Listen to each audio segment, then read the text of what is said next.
اليمن يا جماعة، اليمن مش ساكتة. اليمن قدرت توقف وتحتجز سفينة على باب المندب، وبقت مسيطرة على مضيق باب المندب. وده معناته ايه؟ اليمن بتقول لكم انا الوحيدة اللي واقفة مع اخواتنا يا عرب. سيشهد التاريخ ويشهد الله وقلوبنا كمان تشهد ان مفيش حد وقف معاهم غير اليمن.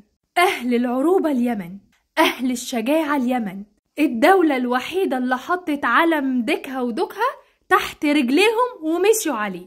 اليمن اللي سيدنا النبي قال عنها: ألا إن الإيمان يماني والحكمة يمانية وأجد نفس ربكم من قبل اليمن، والكعبة سمي ركنها بالركن اليماني. وعلى فكرة باللي حصل النهاردة كل المصالح في الشرق الأوسط هتقف، وقناة السويس هتتأثر. ولو كل حكام العرب وكل العرب ما وقفوش في إيد واحدة علشان خاطر نوقف على غزة وعلى اخواتنا، الدنيا هتبوظ حرفيا.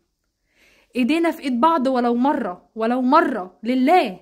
يمكن باللي حصل في السفينة النهاردة زي ما يكون نار بتبرد قلوبنا من اللي حصل لحسونا وساري، كلنا عارفينهم استشهدوا، راحوا لرب كريم. هم السابقون ونحن اللاحقون، هم أحياء عند ربهم يرزقون.